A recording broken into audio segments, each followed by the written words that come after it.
The controversies in intelligence testing.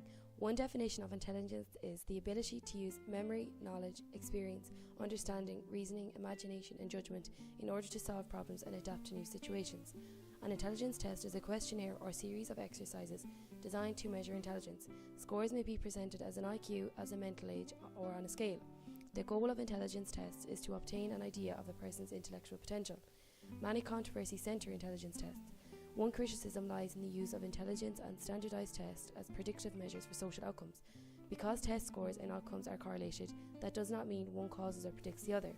Another occurs when scores of standardised tests are misused as measures of intelligence. An advantage to IQ tests is that they allow teachers and parents to channel additional resources to students who need them the most.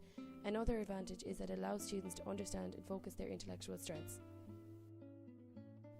A debate on our views of intelligence testing. I think intelligence testing is a good thing. We think intelligence testing is a good thing because it can show people the best way that a child can learn. It can distinguish people that mightn't be as linguistic as people that are. But do you not think it creates stereotypes? No, it doesn't, because it's just the way a child learns, and it's just the way they function. I think it limits the child's potential.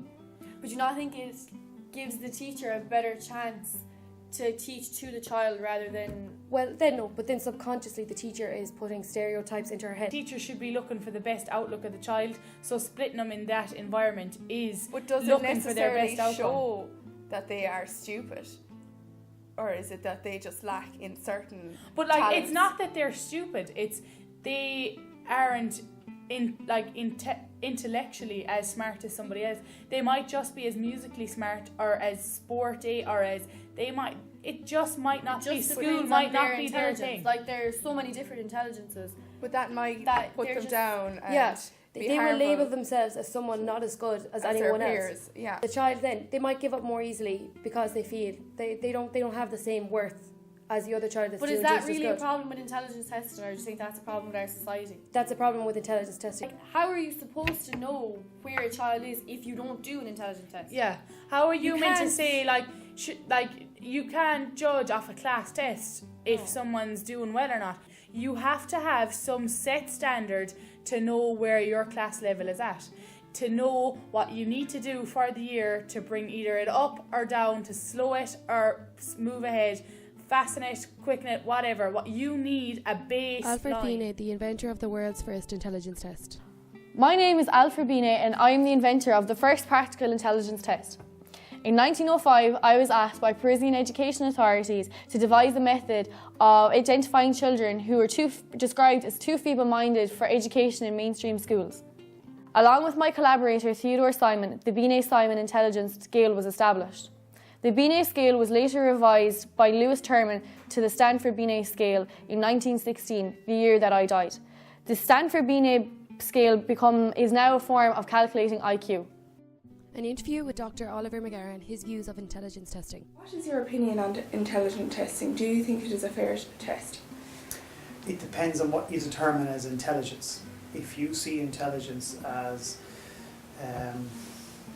something you're born with, intelligence tests sometimes assume that intelligence is innate and that you can in some way test somebody for their ability. But ability is in flux. The more we do something, the more we practice something, the better we get at it. So first of all, an intelligence test could be seen as unfair if we see it as a determination of someone's ability in a particular area. So that's the first reason I'd have a question about intelligence tests, in that what they tend to assume is that growth is fixed. For example, some students say they're not good at maths, all right?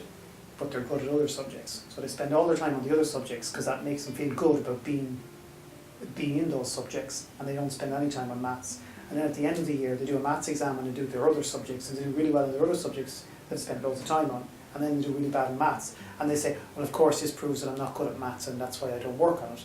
When the reason they're not good at maths is they've never actually worked on maths. Our next question is, do you believe there is such thing as intelligence? I think everybody has abilities. I don't like the word intelligence because it smacks of it's a very elitist word. If you look at the way we use the word intelligence in society, somebody is very intelligent. It's a label of esteem, you know.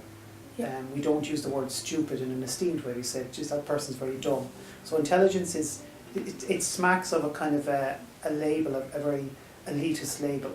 Why do you think they continue with intelligence testing even though it affects a lot of kids' self-esteem if they score poorly? Because there's a philosopher in Manchester called John Shostak, and he talks about the two core functions of state education systems. One is for nation building.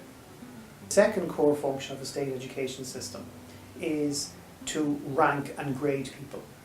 Now, in order for you to rank and grade people, you need to treat them as uniform, and you need to have some kind of ruler that you can apply to everybody. Okay? So intelligence tests continue to be used because they provide the illusion of specificity. Intelligence testing can often put labels on children. Do you think this is harmful to the child's success?